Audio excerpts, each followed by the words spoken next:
In fact, some Ghanaians in the diaspora have proven to be extremely beneficial to our country. Take, for instance, Professor Frimpong Boateng of the Cardiothoracic Center, fame, who returned from Germany to establish the Cardio Center and has saved many Ghanaian lives. Since the professor's return, he has contributed his significant bit in medicine and in politics. And only recently, an Al Jazeera documentary accusing President Akufo-Addo and his government of organized crime in collusion with a foreigner, it also emerged that the heart surgeon had 2 years ago boldly exposed the duplicity of the MPP government in the fight against Galamsey.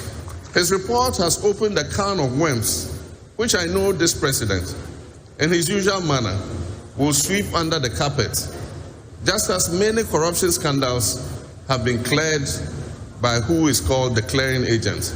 We shall pursue this matter further and make sure that justice is done. The truth is that this government cannot just wish away the reality that Ghana is not looking good on the Corruption Perception Index of Transparency International. The president no longer makes corruption a pet topic in any of his speeches because corruption has defeated him hands down. And let me assure you, as I stated in Garu in the Upper East during my campaign tour, that I will adopt a robust root and branch approach to fighting corruption. Because corruption is a major source through which state resources are lost. It will not matter whether the people involved in the corruption are our own people or from some other party. We will continue the constitution review process commenced by President John Evans Atta Mills of blessed memory. We will carry it to its logical conclusion. The post-flag bearership acceptance speech event, which was held in Tamale, brought together high-profile dignitaries of the NDC across the country.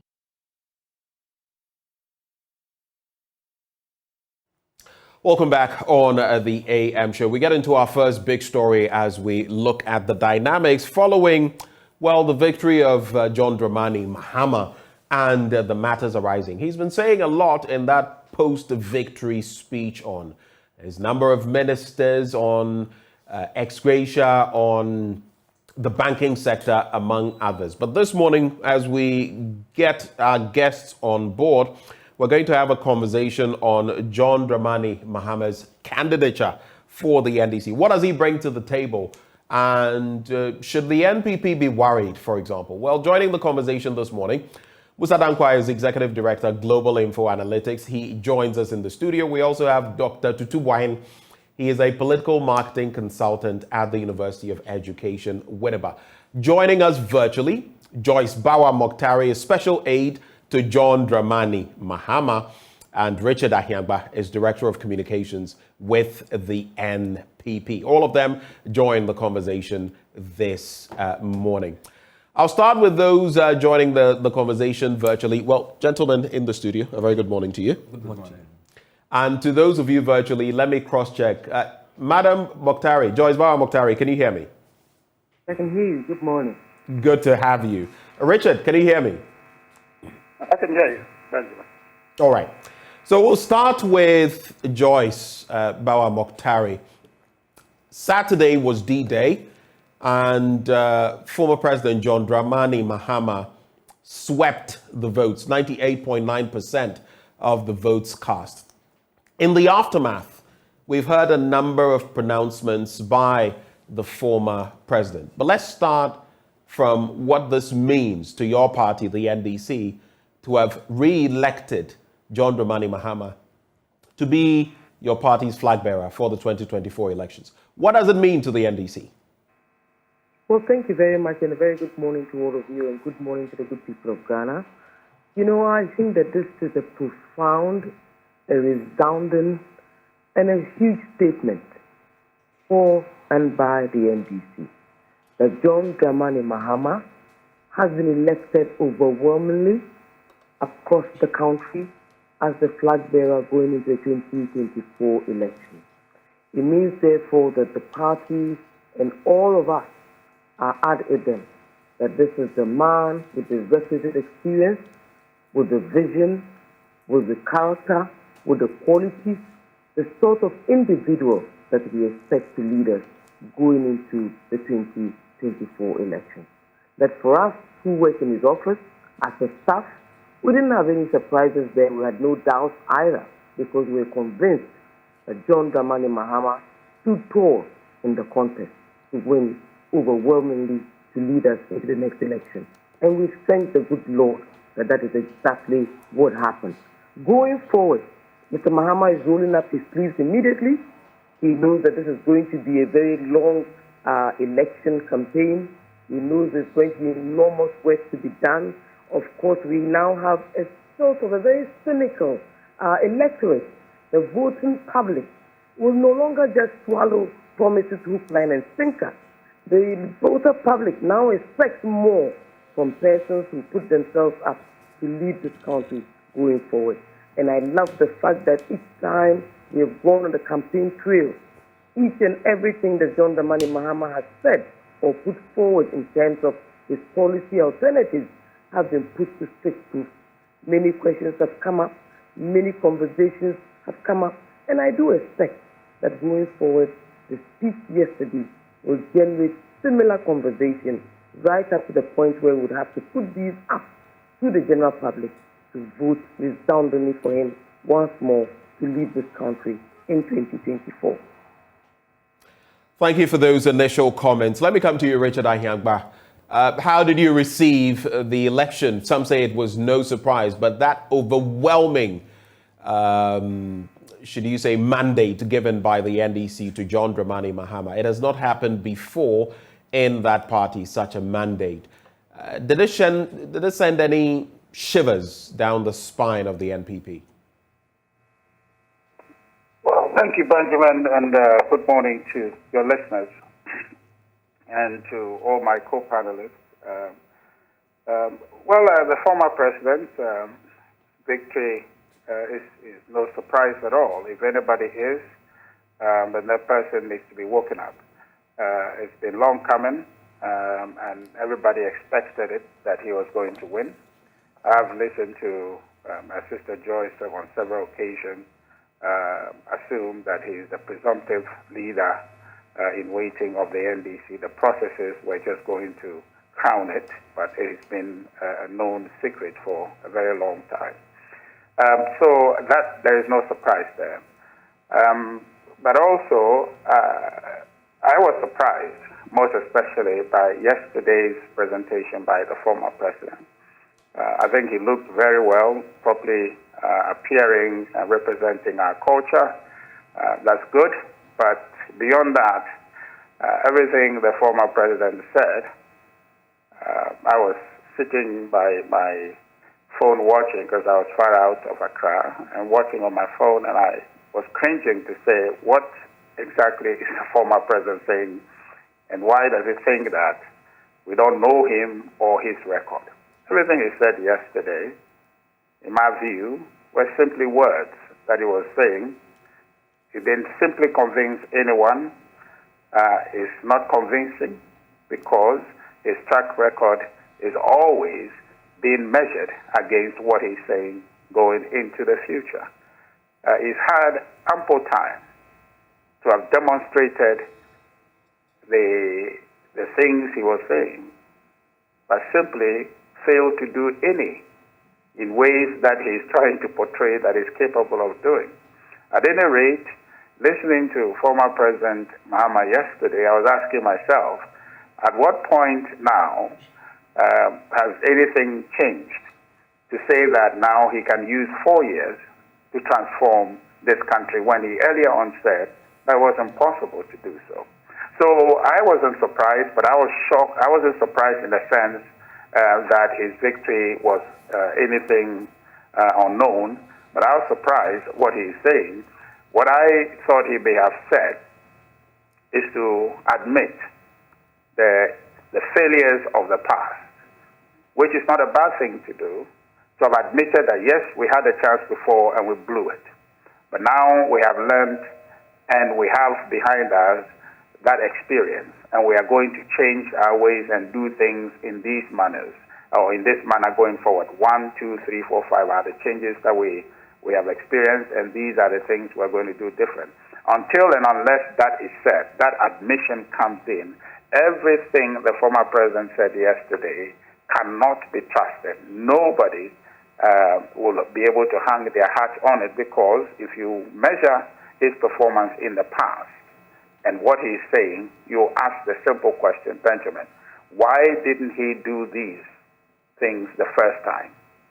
Under him, J.B. Danko died. Samuel Enin died under him. Now, suddenly he's able to investigate the death of Ahmed Swale. What happened to Enin? What about J.B. Danko's death?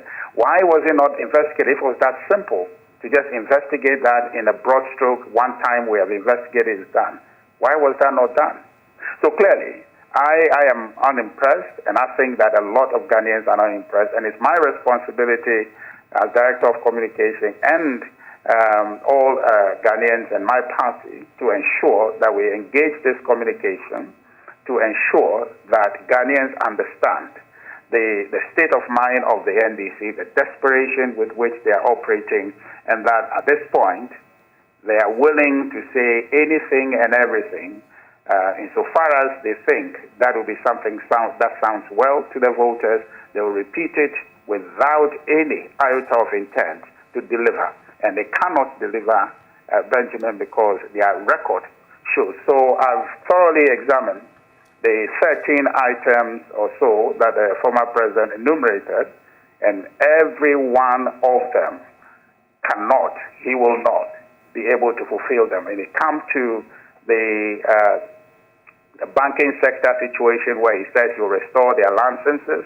I wonder how he will be able to do that. And maybe my sister Joyce can just demonstrate for us, because at 9:30, which they amended before leaving office, clearly specifies how you deal with banks or the regulation of banking sector problems, right? So if a bank has so much been mismanaged such that they are illiquid, you cannot, by that dictate of that law, continue to support or provide liquidity support to that government, so that bank. And if on the basis of that a bank collapses, how is it going to restore the licenses to those banks? Is it a question of providing them money? Is it a question where he's alleging that the law was not properly applied? And so I am at sea exactly how the former president intends to fulfill any of these things that is enumerated. If you take them one by one, you come to see that really these are just words put out to try to convince people, but unfortunately they are not convincing at all, and we will ensure that Ghanaians understand them simply as words that are being said to gain votes, but there isn't any real intent or capacity or intention to be able to salvage Richard, in terms of fulfillment. Right. I posed the question earlier as part of my initial submission. I asked you, the election of John Dramani Mahama, did it send any shivers down the spine of the MPP following the rhetoric that we've seen from different ends within your party? In fact, on the back of the election on social media, there were some pointing to the vote count, the vote tallying, and suggesting that even that was wrong, a number of things. Some suggest that that is only because you're quaking in your boots on the back of this election. What is your reaction to that?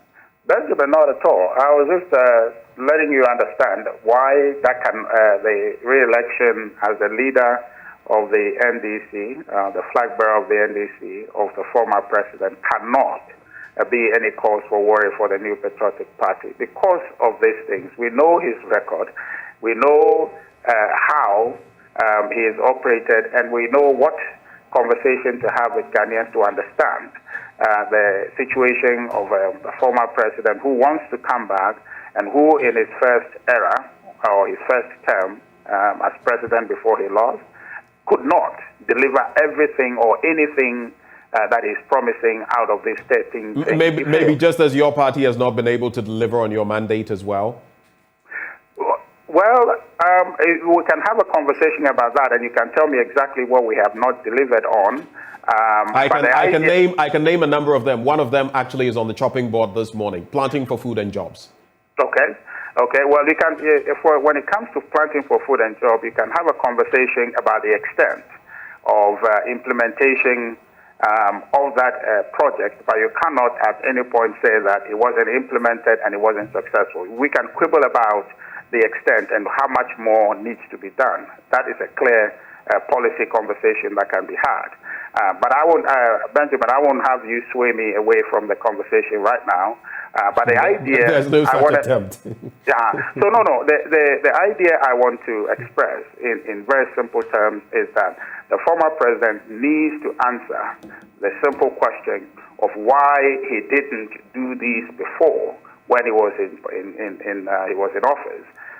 To the extent that now he's making those promises without even expressing why he failed, or that he recognizes that he failed to do these things, and so therefore now he's learned something different. I hear the positioning to say that his experience behind him, but I don't think that that alone is convincing. If he fails to admit the failings through which he learned or he acquired the experiences he's trying to refer to, he definitely did fail in the first experiment. To where he went. I mean, I see something here which is very interesting when the former president talks about creating more jobs for Ghanaians, the Ghanaian youth. And you remember at the point when the former president, in desperation, when the youth of this country were agitating for the very harsh conditions under which they were living under his administration, he told Ghanaians that he was not a magician. He told Ghanaians, the youth, that he was not a magician. To the extent he said that, now, if he says he's going to be able now to create employment for Ghanaian youth, then he should be in a position to express some remorse and failings, and why he thought that before he couldn't do it, and why he thinks that now he has the capacity to do it. And I heard also in here on the point 9 specifically, interestingly, the mention of ex-gratia again. Is interesting. Currently, he continues to accept it, but then if it comes to office, then you abolish it. It doesn't, for me, tell consistency. Right. And that for me, is something that is worrying. So the sum total of what I'm saying, Benjamin, simply is that the former president simply is not convincing, because everything he says is weighed against his record, and it always comes back short to say that you had the opportunity, you couldn't do it. It's not as if anybody stopped you, but you just couldn't manage the economy such that you'll be able to deliver those. Now, what you're asking for requires that you manage the economy. You have not demonstrated the capacity when you had it the first time to be able to deliver on those things. So clearly, he is not able to deliver. But what it is that is happening now is just words to convince us to vote for him, which we are going to make sure Ghanaians are reminded of his record. Thank you, Richard. Let me come back to Joyce Bawuah-Mokhtari right before I come into the studio. Joyce, so a number of matters have been made mention of from the banking sector and the promises that are being made. In fact, this morning, there's one newspaper, I believe the Chronicle, that couches a story, Mahama to return Unibank to default. Of course, he didn't mention specifically, but it was a blanket statement he passed about the banking sector and the return of licenses. Mention has also been made by Richard of employment and the seeming deceit of the former president, together with Ahmed Hussein Swale's situation and all of that. What are your reactions? I know you have a few. What are they? Benjamin, before I even get to my reactions, let me state categorically that when I listen to Mr. Richard Ahiagba, my brother, it is very obvious that he forgets that when you live in a glass house, kindly don't throw stones. You live in a government that has failed entirely to deliver on any promise they ever made to the good people of Ghana. He literally speaks from the left and right of his mouth, and I think all he thinks about is how to make President Mahama look out, sound unconvincing. Benjamin, that we are actually where we are, that we have so many Ghanaians, young and old, who are listening and paying rapt attention, who are actually watching and waiting to see just what Mr. Mahama has to offer. Tells you one thing, that Mr. Mahama has proven himself resilient enough. Indeed, Mr. Mahama has had occasion to indicate that he didn't say that everything was perfect under his watch. But Benjamin, go back and check the Corruption Perception Index. We were doing much better. Go and check the press freedom. We were doing much better. Check the Ghana Integrity Initiative report. We were doing much better. In terms of even your media freedom, we were doing much better. In terms of tolerance, taking of responsibility, leadership, equity, we were doing much better. You know, I don't usually want us to belabor the point about the past, but certainly the MPP is in government. How have you, Benjamin, rated them in terms of all the high polluting promises they made? I have made up my mind to do one thing, that I want all Ghanaians to start to look to the future, looking forward to the fact that John Dramani Mahama has a pair of hands that we have all experienced.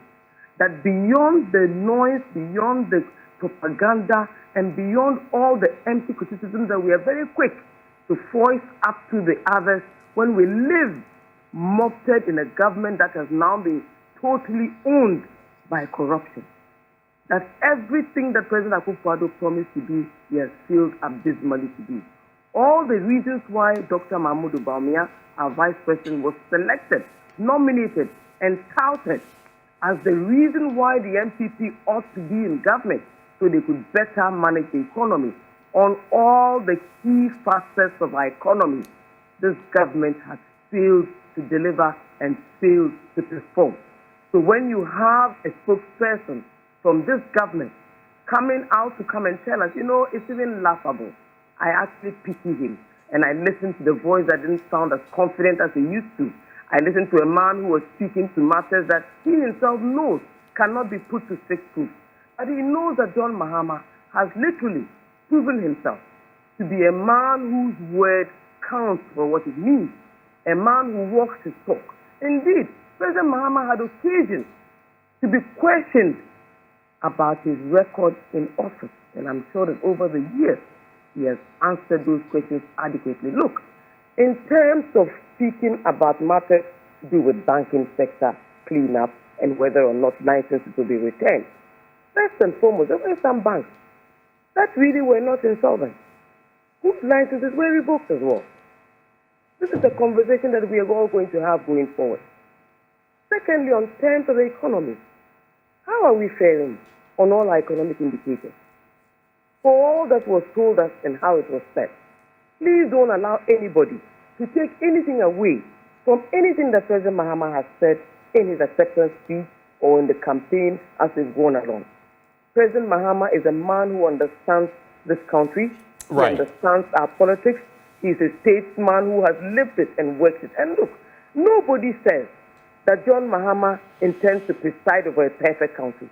But are we asking the question whether or not John Mahama is experienced enough to do the things that he says he will do? He says yes. He says, put me to the strict test. Ask me. Put me on the table and ask me when the time comes whether or not I intend to do A, B, or C. If in 8 years the MPP has failed to deliver on every promise they made, then certainly but the point to be made as well, Joyce. The point to be made as well, Joyce. Pardon the interjection, is that he had an initial term, and some of these things he's talking about, he had spoken of before. What happened? No, things like what? Give me an example. Employment, for example. He had spoken about the employment metrics and all the things that would be done to create jobs. None too different from this administration, really. On all the metrics on employment, President Mahama was doing much better than what Akufo-Addo has done. That is a question of fact. A few days ago, the Statistical Service released some data that 2 out of every 3 women you meet is unemployed. Please check the records. Was that the same under John Dramani Mahama? Look, Benjamin, we have some very deep challenges. And I remember even then, President Mahama used to tell us that the only way we could fix some of the challenges we have is that we change the face of the economy. What did he do in that stead? He tried very hard to industrialize our country, to revamp factories that were no longer working, to ensure that we could even start to look locally, cut back on some imports, improve on agriculture, so that at least we could improve on our forex to CD indexes. You know, let me put it very, very succinctly. I do not think that we want to sit here and seek to use President Mahama not as a yardstick, but as an example. John Mahama, on everything that he said, spoke in all honesty. You remember the crippling challenges to do with doomsday and power outages. How much support did John Mahama at the time receive from anybody and either one of us? People spent time on propaganda instead of proffering solutions. Eventually, we went out there and got a fantastic alternative, a sustainable way to repair this particular challenge, and that was to invest in independent power producers. Benjamin, question our opponents how they took this conversation, how they politicized and weaponized it until everybody believed that they were going to come into office and do a better job. Let me tell you something, that when a failed individual comes out there to tell you to question what somebody who looks promising wants to offer you, examine his reasons for so saying. Okay. They have no campaign message. They have no alternative message. They have absolutely no positive story to share. They went out there to select a special prosecutor. They passed an act. What did the first special prosecutor tell you and I and the good people of Ghana? You say, look, people are very discerning now. They are examining each and everything that we say and how we do it. Nobody believes Mr. Richard Ayagba on anything that he says because he lives in Jubilee House, and Jubilee House has failed abysmally to deliver. People do know that John Mahama, on the other hand, was making a great effort, but for the challenges to do with propaganda and a government in waiting that refused to see anything positive in what was going on. People have had reason now to vet both groups, the NDC and the MPP. It was also insightful that John Mahama stood in the auditorium of the UDS as he did in the campus of the University for Health and Allied Sciences to launch his promising campaign. Right. He has suffered a lot of things. Can we kindly focus on examining what President Mahama intends to do for the good people of Ghana? When we make comparisons, let's remember that the government that Richard Ayagba says has totally failed to deliver on everything we ask. I think that point I want us to say one thing, Benjamin. Can we focus more on what John Mahama has to offer, on the promise that he delivers to the good people of Ghana, on the hope that he offers us? Look very closely at John Dramani Mahama, at a man who has lived and loved his country all his life, a man to whom many opportunities have been given by the good people of Ghana. In his modesty, in his tolerance, in the manner in which he took responsibility for doing so, even to the point where it literally sank his government. And you are in the media. You know exactly what happened. You can recount the story. On the Honorable J.B. Dankwa, even the investigation has traveled into the NPP administration. Kindly ask them, how have they concluded on that investigation that was handed over to the administration? In terms of Ahmed Swali, are they not in office? Have they not been here for 8 years? How have they fared in that investigation? In terms of all the other facets of our democracy, how have they fared on the economy? How have they fared on, building up the city? How have they fared on repairing a difficult and challenging system in which we live? How have they managed the national health insurance scheme? Right. How have they managed our health infrastructure? There are so many things on which they have failed. And please, as I keep saying, please don't bring someone like Richard to try and tell us whether or not Mr. Mahama has been successful or not. Well, point made there. Open your phone lines to the people who matter the most. Right. We do that a lot, actually. In a house and throwing glass, throwing stones as though he doesn't realize where he is. Of course, I don't expect Mr. Ayagba to see anything beautiful about the dance in President Mahama or the promise in President Mahama. I believe for most people, Joyce. I believe for most people, from what we gather, most people are satiated and very wary of promises, and that's why we are putting you to the wall, so to speak, just to answer some of these questions. But I want this conversation, I want to apportion this cake of time to everybody. I've not got to my guest in studio. I just want your very, very quick, in as few seconds as you can muster. I'm sorry I have to do this, but Richard posed a question about the banking sector and the return of banking licenses. As briefly as you can, how is that going to be done? If you can explain for us, please. Well, first and foremost, we do know that they use so much money to go and chase this exercise. That's one. Secondly, you and I both know that not all of those banks, at least I have the example of the Heritage Bank, that bank actually has some good money. What happened to the money?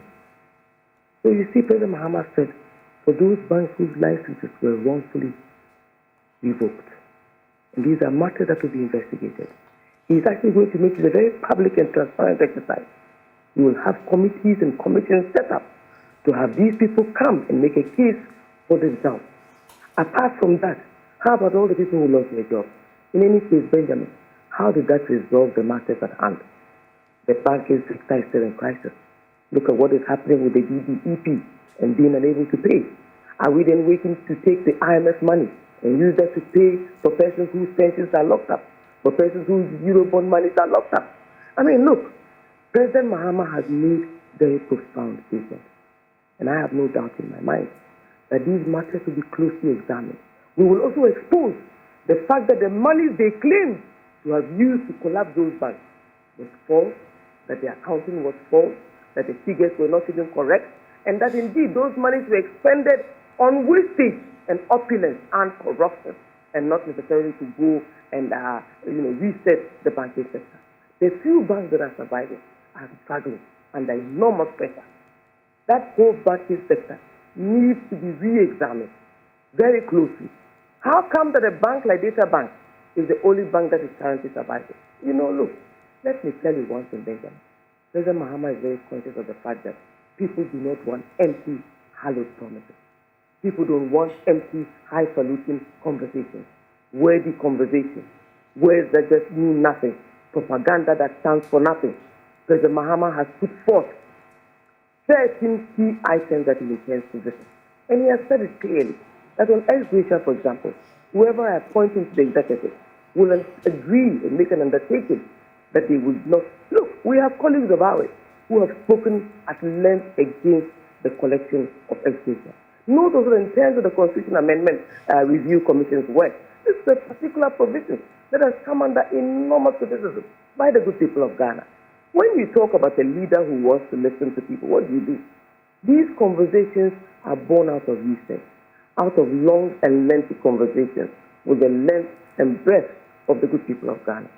Please put under scrutiny, examine each and every word uttered by President John Dramani Mahama. And then we can continue to have this conversation. What this does is to strengthen these policies, to crystallize them in the minds of people, to make it even more possible for people to literally question when the time comes whether or not we have been able to deliver. He is not going to go and speak to empty 171 questions, and then when the time comes for him to perform, he fails abysmally, and yet still tries as much as possible to heap mud on the doorstep of somebody who is at least making an effort. Let's remember that some leaders also ought to remember that even in your criticism, you ought to be measured when you know that your government has failed. You ought also not to remember that every government will have its failings, but I think in terms of sins, when you put them on the list of 1 to 10, there are fewer sins for the NDC than for the NPP that is currently in office and has been there for 8 years. So I believe that we have made it a point to impact positively on every facet of our lives as a people. Mahama is our flag bearer, and John Mahama has spoken. We have his record, and I think that is a job that the media can do and do effectively. Joyce, I think you've expatiated enough on the record bit. I'll give you opportunity to touch more on that. But let me come into the studio. We also have Dr. Tutu Boahene. He's a political marketing consultant at the University of Education, Winneba, together with Musa Dankwa, Executive Director, Global Info Analytics. I'll start with you, Musa. Did you see this coming? The gargantuan lead that John Dramani Mahama took right from the start of the process, the election, to the end. And what were your projections? You've been on the ground. Yes. What were your projections? Thank you very much for having me. It wasn't surprising at all to us. From what we knew from last year, January, we knew John Mahama was going to do a minimum of 94%. Right. And but the surveys you had conducted? Yeah, surveys we've done. And we were given for around 4%, and Kojo Bonsu around 2%. Okay. But when Dufour withdrew from the race, we have to revise the projections or the poll and then do a projection based on what we knew at the time. And we were saying that he was going to get at least 98% from what we knew on the ground. So that was your projection post the poll. What happened? Yes, right. 98%. And I think he got slightly higher than that. 98.9%. So it wasn't surprising to us at all. What really, for us, disappointed us was that we wanted Dufour to be in the race so we could test some of our hypotheses that we've been undertaking. With that absence, we couldn't do that. And for us, that was very unfortunate. We wish he had stayed in the race. But largely, I think everything was in line with our projections and work that we did. How does this feed or factor into the grand scheme of things, your projections over time? Of course, Kwabena Dufour pulled out. All of us would have wanted to see how it would go if he had run. But interestingly, you would note that he still got some votes. He did. There were a few, of course, they did not. He didn't declare it. Yes, but he still got, you would see 2 here, 3 there, 30 there, 20 there. He still got some votes from some of the voters. And it would have been interesting, like you mentioned, to see how that would have panned out. But how does this factor in the grand scheme of things? Your projections over time for John Dramani Mahama and what he has secured vis-a-vis the situation we're in, the state of our economy and everything else, and the ruling administration. What picture does that paint? It goes back to the overall narrative that John Mahama is going to receive massive support from the polling at the moment so far. What we've seen is that he's overperforming his polling numbers. Historically, he's been doing that. He's overperforming? Yes, his polling numbers. Historically, he's been doing that, and that trend hasn't changed. In terms of the national outlook and where we are with the economy, I think he's been propelled by the economy situation that we find ourselves in. Okay. A lot of voters have confidence in him when it comes to the economy. And indeed, if you look at those who trust him to be able to deal with the issues, it's about 43% of Ghanaians trust him. Next to him is Bawumia on 17%, far behind. Now, if you look at the specifics of people who said economy is a top issue, he gets 57% against Bawumia. Bawumia gets 37%. Against Alan. So the former president gets a better score in terms of the economic dynamics versus the current vice president. Absolutely. And if Alan does slightly better than Bawumia, 2% better than Bawumia against Mahama. But the overall impression is that unless the economy takes a different turn in the right direction, it's going to be very tough for the MPP in 2024. Which is reflective of what the EIU has also shared. But for you, Doc, on the back of what we saw on Saturday, any surprises in there? Were your projections also that the former president would get these numbers of votes? And what does this basically mean for the NDC as a party? Yeah, so, as Musa has said, it wasn't, or it is not surprising to see, the ex-president pulling such value. Obviously, as even the NDC party itself indicated, he has the brand, he has the support of the grassroots, and everything was working for him. So obviously, when you check the various constituencies and the various areas where the NDC had huge representations, like Ashaman, everybody was going for him. So obviously, you knew, or at first hand that he was going to pull the numbers.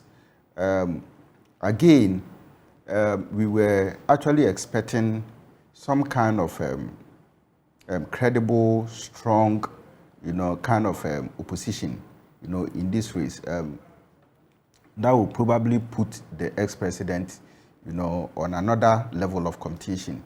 But it turns out to be that the kind of competition that he received obviously was not such strong for him to reduce the numbers that we were expecting him to have. What it means to the NDC party is that when you check the statistics, not just the percentage, which is the 98.9, but the various constituencies and the numbers that were coming, you could see that he has appreciated strongly, against previous elections or primaries. And that tells you that he has actually gathered a lot of support in some of these areas. In fact, for you to get an absolute figure of about 2,880 from Ashaman, that is very powerful. And even though we know that Ashama is a strong area for the NDC, it tells you that the delegates went for him, and if the voting pattern in these areas is anything to go by in terms of the representation on the ground, then obviously we would expect, as Mrs. Poll has, predicted, that it is going to be a straight win probably for the NDC come 2024. That is, if things don't change, and it continues to be the way it is. Some of these polls or some of this research sometimes is subject to certain environmental... There are different variables to take stock of. Exactly. And so if certain things change, then obviously it is going to cause some kind of problems. And so for the party, what it means is that the NDC party must not relent on its efforts. They shouldn't be complacent, and they shouldn't even think that victory has been, handed over to them on a silver platter. What it means is that the successes of the 2023 presidential and parliamentary primaries means that the party needs to work harder, even harder, and stay united, stay focused with their campaign. If they are able to do that, then of course the chances would be enhanced, and probably environmental effects, other dynamics may not really affect their chances. Right. And I'm going to pose these two questions to both of you as well, and then I'll take it to Richard and Joyce. So you look at some of the promises that have been made by former President Mahama. He touches on the economy, salvaging the economy, ramping up employment, working on the banking sector. It has faced myriad problems. It still is mired in some problem on the back of the DDEP. And he says he's going to return certain licenses to those who are unfairly treated. He talks about 60 ministers at post, including deputies, and the fact that ex-gratia is going to be cancelled, is going to be a thing of the past. Then this that he says as well, prepare your handing over notes to Mahama. And he's putting that to the MPP, basically telling them that they have been so incompetent, this Kufuor Bawumia administration, they've mismanaged the economy, and that the only way forward is an NDC government. On the back of the promises he's made, and then putting that side by side with what he says about handing over notes, yes, the projections are that he would likely win. But is the former president, and maybe by extension the NDC, becoming too cocksure? What's your take? Now, he mentioned the economy, and the jobs. Now, these are the two most important issues to voters right now. If you look at the top three issues for voters, it's economy, jobs, and education. If you run any campaign that belittles these three issues, you are out. So I think his emphasis on those two are critical for him. And in the context of the banking license being returned, I think it is just to ensure that his job numbers that he's promising may also go up, because if you allow some of the banks, especially the small microfinance companies, to start operating again, you're going to be able to open up the job market and get more people into the job. So it's linked to his jobs. Now, with regards to handing over notes, you have to be confident, but not overly confident. Now, probably you send a message out there to the MPP and to the NDC folks, and even indeed to Ghanaians, that the way things are going, he's going to be the president of Ghana in 2025. So he's quite confident. But that doesn't mean that they should just go and sleep, because it wouldn't be handed over to them on a silver platter. The poll numbers at the moment, averagely 14% lead. It is quite huge. We expect the 14% lead on him winning the presidency. Okay. The minimum. Against Ireland, 14%. Against Baumia or Kennedy is about 17%. Wow. Now, we know the polls will narrow over time, but this gap is quite huge that it will take a lot of time for MPP to close the gap. And unless the economic situation really turns around positively, it's tough time. It's going to be a tough time. Yes. For you? Yes, so confidence in the banking sector.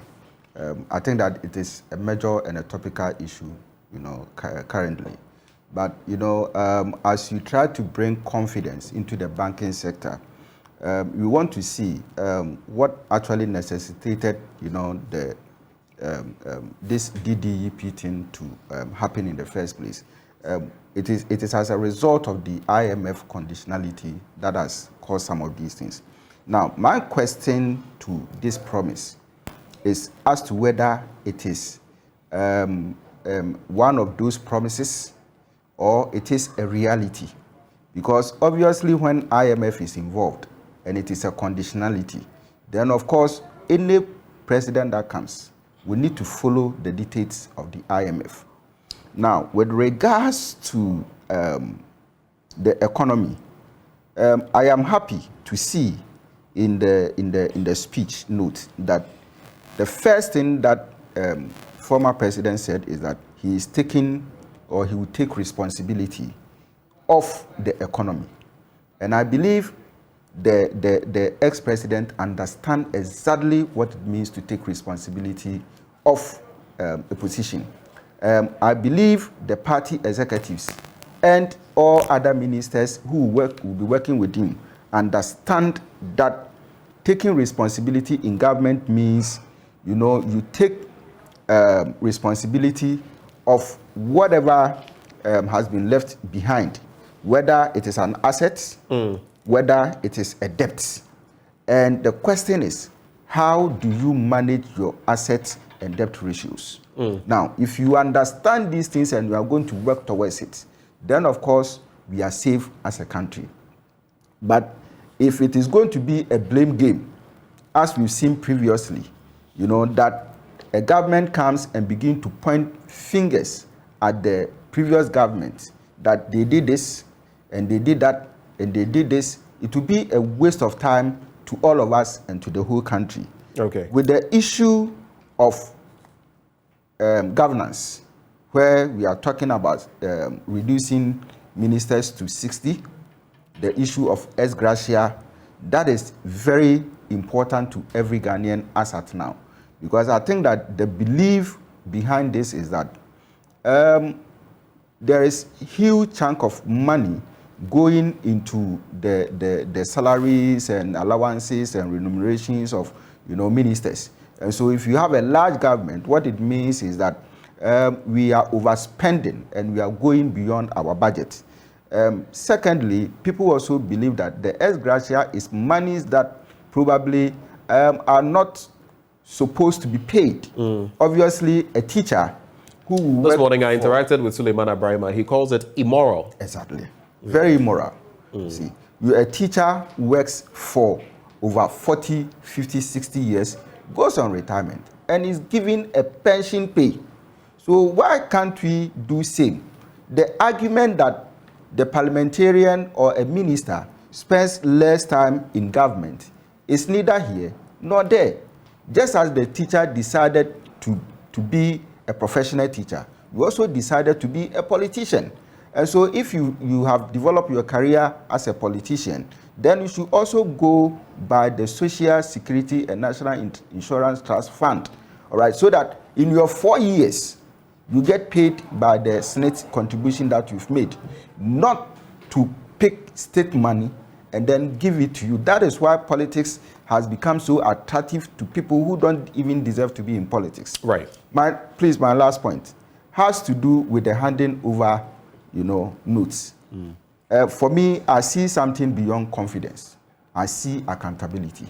Now, if we are giving you the handing over notes, to what extent are you going to use it? Is it going to be shelved in the archives, or you are going to pick and then see who committed what wrong?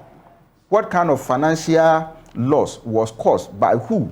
And what accountability are you bringing to the table? So for me, the handing over notes shouldn't be anything about confidence, but he should pick it in case he wins. All right. Pick it and then bring people who have caused financial losses to this country to book.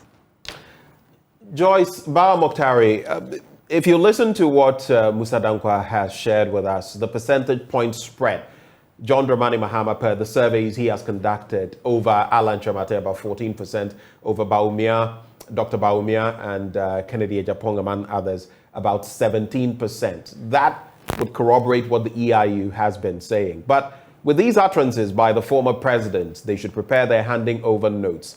Is the NDC becoming cocksure? What I can say for John Dramani is the fact that he is the first to tell us we must eschew complacency. He has told us all in no uncertain terms that the work begins today, the work starts now. And I have told my colleagues and my friends that from henceforward, each day, each night, we must go to every extent possible to deliver our messages, to convince the voter public, to convince the media, to work very hard to sell our message, to retail our message. When you have a good message, you must have great messengers. You must have a good way of communicating that message. Above all, I have always used as my yardstick the image and persona of John Dramani Mahama. A humble man, a decent man, a man who has enormous respect, who raises the bar at every turn. I use him as my example each morning. And each day before I start to sell a message associated with John Dramani Mahama, I ask myself, what would the boss say and how would he say it? I think Ghanaians know who John Mahama is. They appreciate who he is. They would expect that he would do his very best to convince each and every one of us that he is the man to lead us. The competition has moved away from the National Democratic Congress Party.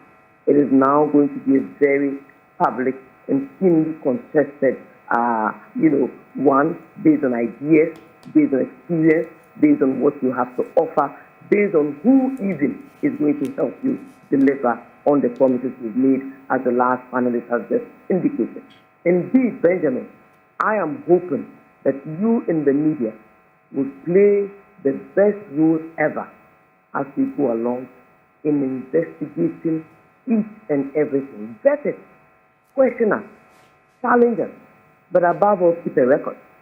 Like Mr. Franklin Kujo said yesterday, that when the time comes, you should be able to put us to the test. You see, one thing we are all forgetting is that we have arrived at this point because of all the empty promises made by then President Akufo-Addo and Vice President Mahmoud Buhari.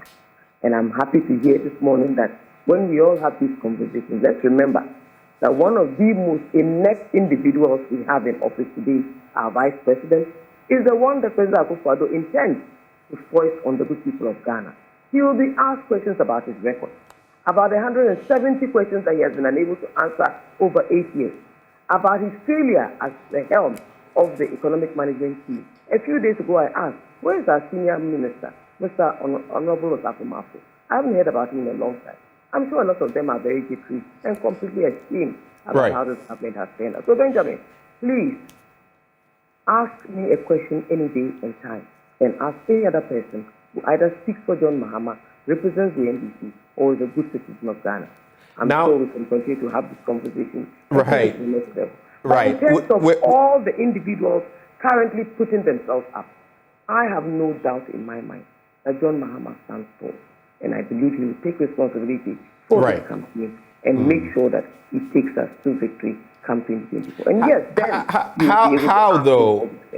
how though going into 2024? Because like you rightly said, the hurdle of the party is done. Now is the bigger hurdle, the national hurdle in 2024. How is he going to shrug off accusations of being corrupt, of being a weak leader, of being incompetent? Those are not my words. Those are the words actually of one of his contenders, Kojo Bonsu, who said that he had been tainted too much with the black paintbrush of being incompetent and of being or supervising over corruption.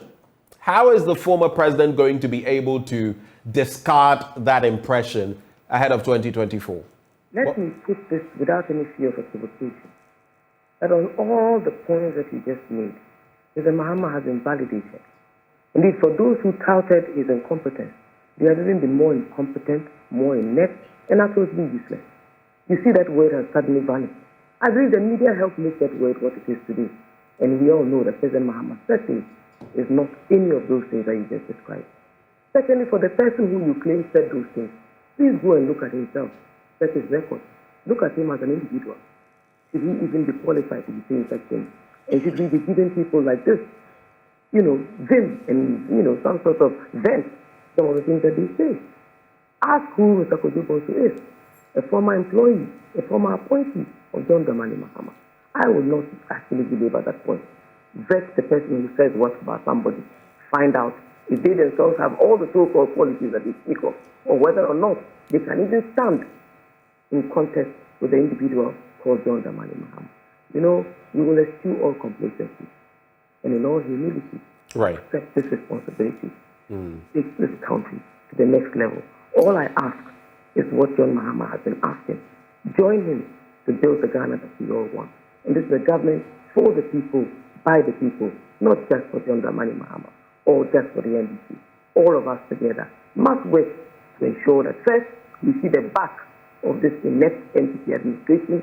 Secondly, that we ensure that when John Dramani Mahama becomes president, all of you will be part of the process to build the Ghana that we want. Important points you've made. Richard, on the back of the statistics, it appears for all of those in the studio, and of course Joyce Bawa-Mokhtari, who speaks for the former president, the verdict from the polls we have so far, whether it's the EIU's own verdict or Global Info Analytics, it is that the superior candidate going into election 2024 is John Dramani Mahama. Now, whether it's Dr. Bawumia or an Alan Chemating or whoever else emerges as flag bearer of your party, going toe-to-toe with such a candidate, a juggernaut, so to speak, would be incredibly difficult, wouldn't it? And on what credentials, basically, will the MPP be latching its hopes?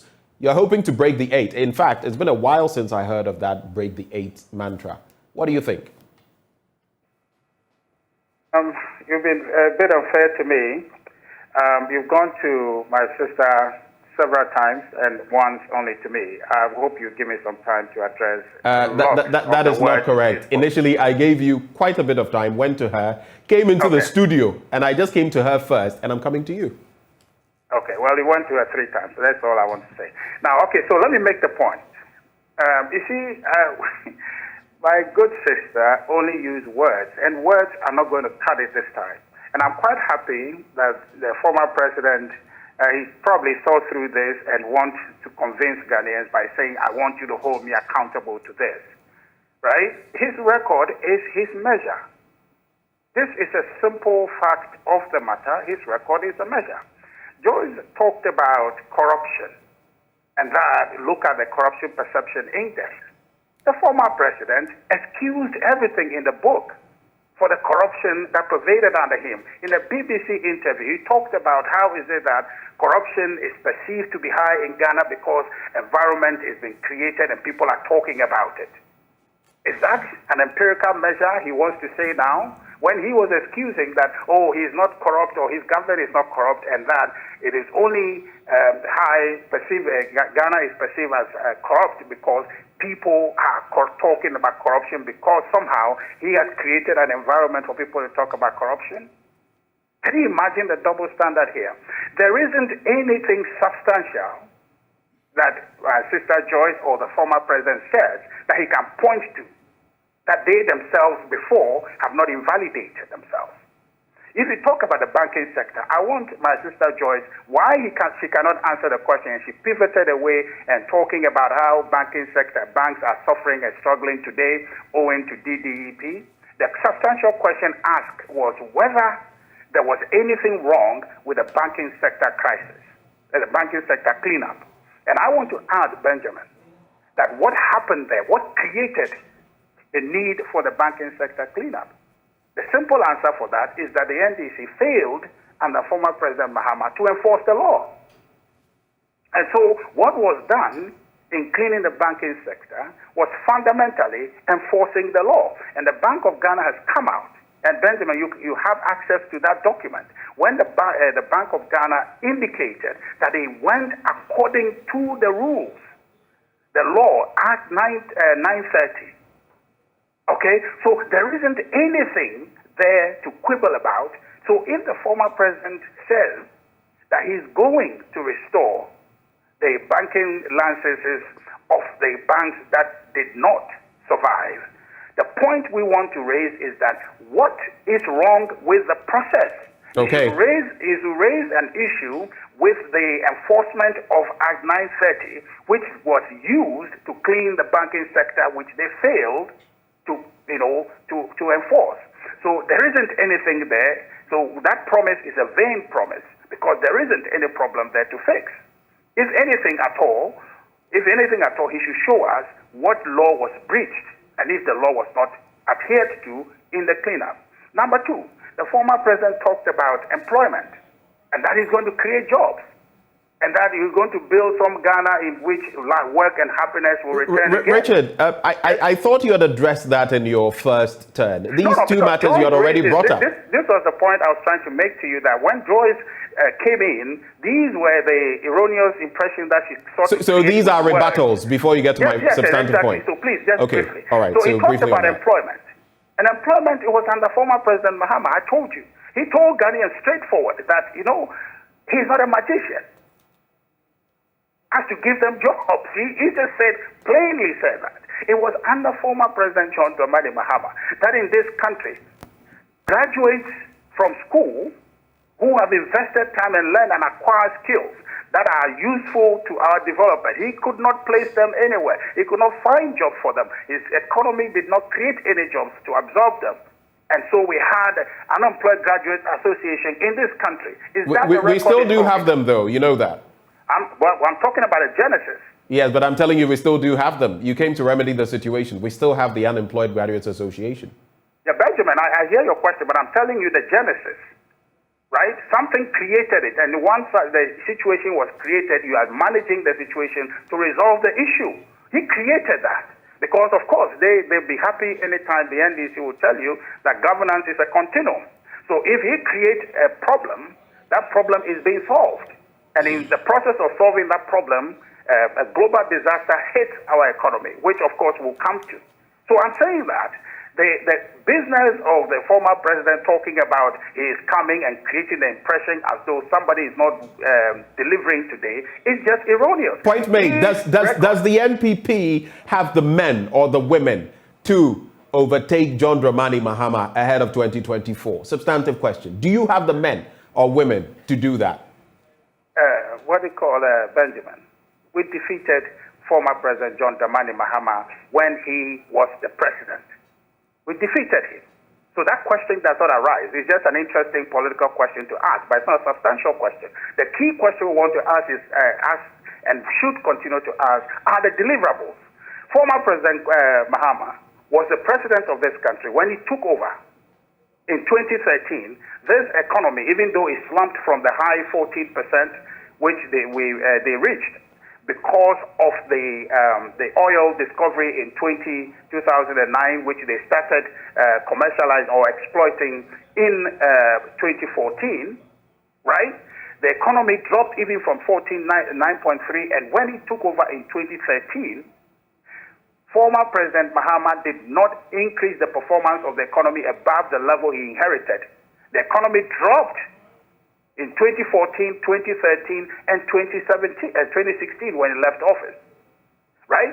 The borrowing that they keep talking about, Benjamin, the former president is on record to have borrowed 50% of the total debt of Ghana in 2014.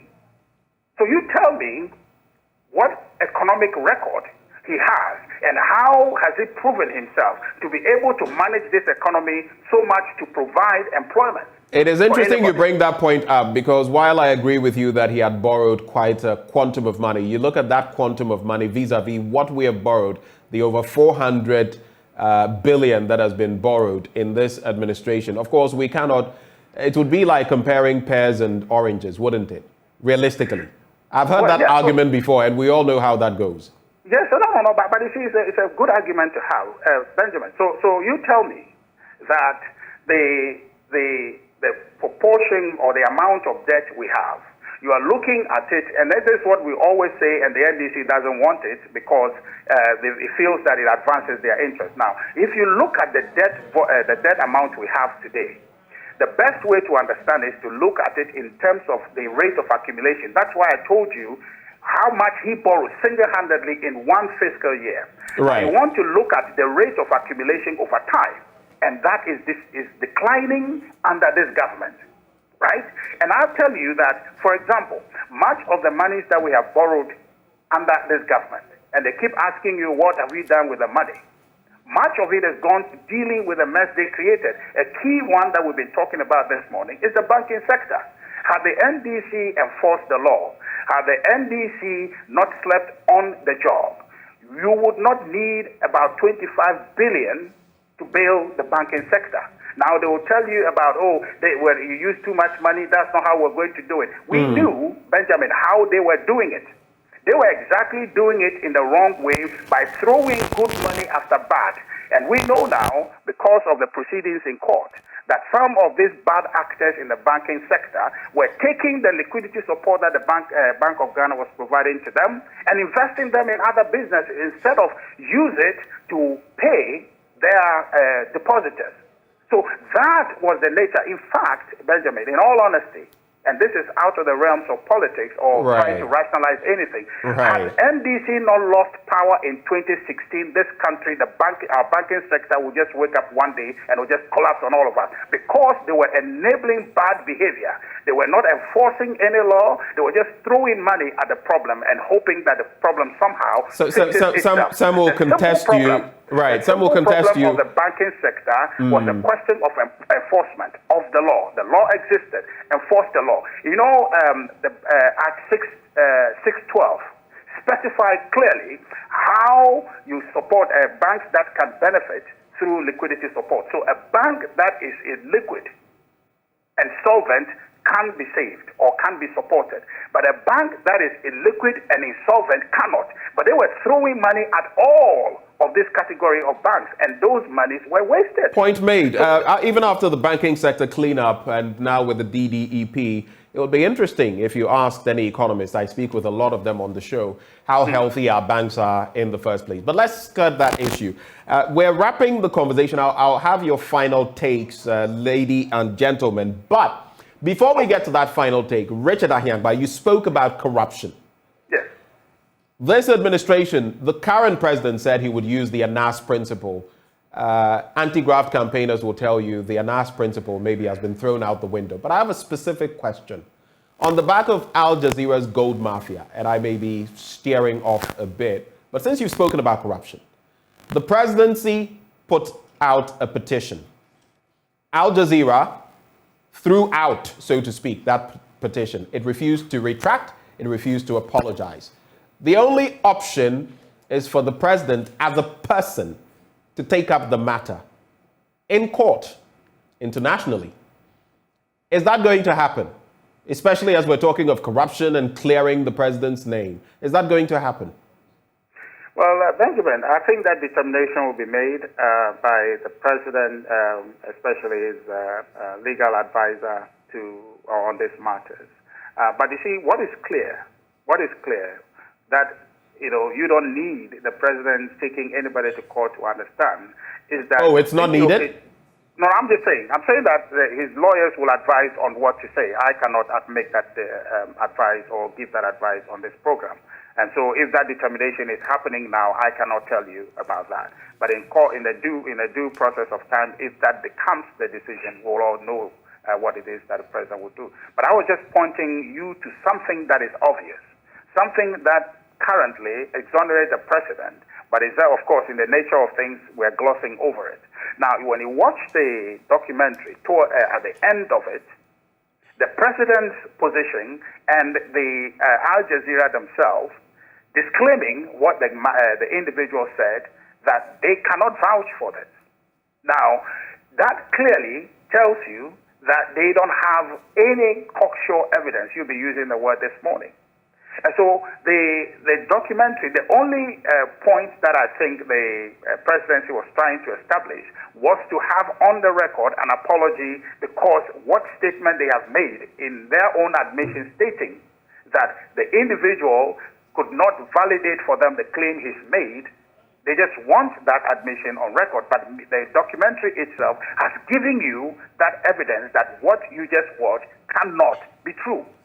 That is already established. So in other words, now, there's no need for the president to do this, even after the initial request for a retraction and apology. You're now basically saying, I mean, is that what it boils down to? The president doesn't need to take on this matter any further. I'm making a rationalization to you based on what is already there that you could see, right? But then what I guess the presidency wanted was on record, Al Jazeera stating on the record that, yes, we apologize because they published something they cannot validate. Of course, when you're publishing these things, not against the president of a country or implicating a president of a country, you must be cocksure of your facts. But then they disclaim that they cannot vouch for this, and the individual who is making this claim himself was not able to prove it to them. But you see, on the broader issue of corruption, it amazes me that a former president wants to have a conversation about this. He was the one, when he was asked, could not distinguish between whether or not he is corrupt as an individual or as a corporate personality, as the head of state of the country. I am saying that if you can fight corruption, you know it when you are asked a question about it in the daytime or in the nighttime. We're saying that what the former president is doing, and I think my sister Joyce ably is doing that, is to add words, is to just speak words and hope that people will be convinced. And I'm saying to you that this is not convincing. I hear my two co-panelists in the studio, Musa Dankwa of Global Info Analytics. I know what research they do, but I'm saying that the truth of the matter remains with Ghanaians, verifying what he done in the past. And vis-a-vis what he is promising. And when you put the two side by side, you are lost. Who is speaking now and who was the president in the past? So I guess the voters will determine on that, especially as the surveys are showing that voters are keenly interested in the economy, job creation, and corruption. We'll see how that goes. I'll give each of you, Richard, my apologies. I'll give each of you a minute to wrap. In the studio, for both of you, especially on the back of your academic research and the surveys and everything you've been conducting, if voting were to happen today, whom do you think would come up tops? And on the back of all the discussions we've had, what is your forecast for 2024? If voting were to happen today, I'll start with you. John Mahama will win the race. By what margin? I will go to maybe 52%. 52%? Yes. Against any candidate? Any candidate. Brought to bear by the MPP? Yes, but if it is, let me be very blunt. If it is Baume, I will look about 53%. So it will be worse if the vice president... The data is showing that it's clear. You can just ignore the data. But if you look through the data, he is the worst candidate to face John Mahama right now. The worst candidate? Yes. But if the economy gets better... improves, then voters must begin to trust him on the economy. At the moment, Alan is doing better on the economy than him, the economist. Interesting thoughts for you, Dr. Tutubuahi. Yes, 53% win, if that is what Musa is predicting, will be huge. But you see, in politics, a lot of dynamics. Sometimes somebody tells you the intention, but the behavior in the ballot is different. So probably until the result comes out, you probably cannot firm up whatever research report that you have. But for me, I am expecting a very strong, competitive kind of contest, between JDM and whoever comes out from the MPP, side. You cannot rule out the incumbency effect. And when that comes to play, obviously 53% may be reduced. again, as Danko has said, if the economy should change, and more especially when now the $3 billion, as it is being speculated, may be coming. Now, if it comes and things begin to normalize, living standards of people begin to improve, fuel prices begin to drop. People may begin to switch. Exactly. People may be, rescinding on their decisions, And so between the NDC and MPP, it's just like Asante Kotoko and Accra House of Folk, right? It is, the race is not by form. Dynamics can change it. And so, but at least for me, it will be an interesting competition, and it will help in some of these results. But you see, I have not done a research, so I cannot give statistics.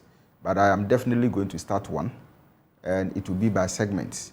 And most definitely when it is out, I think that Musa will be working with. What are some of the things that if the NDC does, it could actually prevent it from securing power in 2024?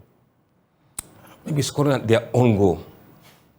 I mean, at this stage, look, we've seen a lot of data from various demographics, age groups, educational levels, women, and people, employment status. Benjamin, I think we've put a little out there, but people don't tend to look at data in that context. But what we've seen, and we've been saying that openly to all the parties, that the numbers for MPP is bad. They need to work hard on it. All the demographic. Now we've seen a trend in the older voters, the pension voters, turning hugely against the MPP. On the back of the DD among others. And that we believe that they will begin to have a sympathy across other demographics. All right. And they have to be very careful. So Benjamin, if you can give me a minute. Less than a minute. Yeah, okay. So my issue has to do with trust in governance and trust in opposition. At the end of the day, the differences between kind of trust that has been proven, is what is going to win the election in 2024. So if NDC needs to work, it is an issue of trust. An issue of trust. Exactly. Joyce, your final word in less than a minute. Same for you, Richard. I'll start with you, Joyce. Well, Benjamin, let me just say very, very quickly that, I don't like to come here and I listen to Richard. He sounds almost as if he hates the fact that John Mahama is standing tall. He sounds full of venom. I don't expect that we'll come here to have debates about our leaders and an individual will be sounding so spiteful and so full of spite. I think that this is a democracy. And like I always say, the presidency is not the best right of the NPP or any individual for that matter. That any individual who stands tall, who puts up policies that people buy into, who gives allows people to feed into and trust the message that he shares. An individual that people have come to know, come to admire, and come to respect. I think that is in all of us are, all of us here speaking, speak to people who want to listen to us. We ought also to allow for people to share whatever views they have. And we need also to speak with a certain modicum of decorum and respect about our leaders. Right. I don't think on any day that there is any individual today in the MPP who deserves any more respect or respectability than John Dramani Mahama, a former president of this country, a 3-term member of parliament who served in parliament at the same time as President Akufo-Addo. So if Mr. Ahiagba has any disrespect, he ought to show it in his home, not on radio, not on a platform of this kind. And let me state, without any fear of exploitation, that John Dramani Mahama has spoken about these banks. And remember that when we left office, we left a blueprint of a bank rationalization policy that was supposed to take place. Mr. Setekme is alive. Speak to him if you believe that what I'm saying is incorrect. The same with Galamsey. Let me tell you that if the MPC had respected their predecessor administration, taking some of the cautions and the policy documents that were left, and that believing in democracy, they believed in government being a continuum, they would not have been in the spaces that they are in. They condemned the IMF and anything to do with the IMF. Where are they to be? Please, I will not take moral lessons from Richard. And I've said that before, I'll say that again. John Mahama is 100 times proven as a man of his word than any of the people that he said. I thank you for your attention. Thank you, Joyce. Thank you for joining the conversation. Richard, back to you. Final words. Benjamin, so much for tolerance. Joyce should have listened to the former president yesterday when he was speaking about tolerance. You know, I have nothing but respect for the former president, and Joyce knows about it, and I'm sure the former president knows about it. And so I would not speak in any way to attack his personality. I've not done that, and I will not do it. And Benjamin, if I had done anything like that, you would have stopped me this morning. So in other words, George is just going for the body because he has nothing to say in response to all that I've said, which are factual. You see, I think that our political discourse must focus on issues and must focus on the record that we have as a party and as a government. And I'm quite happy to debate the record of this government any day against the record of the NDC, and that's really what I want to do. The point I am making quite simply is for Ghanaians to ask all these lofty things, much of them that has no vision backing them, is to say that why did the former president not do these things before if they were doable? Why did he not? So that brings a legitimate question and requires an answer from the former president and his camp to say that this and this and this were the reasons why we didn't do it. And Benjamin, I assure you that when the former president engages in answering that question, that's when we'll realize why he failed. He will be able to see because why you are not able to create jobs because you didn't manage the economy well. You are not able to do all the things that you are saying you are able to do if you get a chance because you didn't manage the economy well. And I agree with my co-panelists who talked about the economy is central to the campaign that is coming. The economy always is the centerpiece of all political campaigns. And the point we're making is that because they failed to manage the economy, which is mad, actually, Benjamin, the Achilles heel of the NDC, managing the economy is always a challenge for the NDC. Anytime they are in government, just 1 second, anytime they are in government, the economy of Ghana underperforms. The economy of Ghana, wherever they pick it from, deteriorates. That record is established, and you can look at it. Now, the final thing I want to say is that there's a point I want to make, which of course would be very tricky for my position in our internal elections, which I would try not to make. But I just want to make a simple point that you see in Musa Dankwa's research all along that his colors are showing. I like the point that was made by my co-panelist. I think if I mispronounce the name, please let me. Tutu Buahini. Tutu Buahini, thank you very much. Is that you cannot sit where Musa Dankwa is sitting to predict 53 or whatever number you want to throw out. That only shows your bias. That only tells people that you go into this research with estimated number of outcomes that you already want. Because with a scientific process, you cannot. Okay. You cannot. And Thank you, Richard. So Thank you, Richard Ahiagba. The only thing I'll say there is that the 52 or 53% was actually based on the survey that he conducted. It wasn't off the cuff. He actually took it from the survey that was conducted. Did I get that right? Correct. In fact, in the survey, he had even higher number of 55%. So I'm assuming that the poll number will close. When it does close, we expect him to be within that range. So, thank you very much. You just heard Richard Ahiagba, Director of Communications with the MPP, and also Musa Dankwa, Executive Director, Global Info Analytics. Then there was Dr. Tutu Buahini, Political Marketing Consultant with the University of Education, Winneba, and Joyce Bawa Mokhtari, Special Aide to John Dramani Mahama. With these conversations, there will always be positions taken and opinions that don't rub off well on other people. But I guess come election 2024, the chips will fall in their proper places. Thank you for watching this engagement, but we still have a lot more coming your way. Planting for Food and Jobs. Since 2017, it's been on the roll. We've spent a lot on it. We've invested a lot into that program. But what have been the yields? Has it lived up to expectation? Well, we'll be hearing from major stakeholders on that all-important matter after the break. Do stay.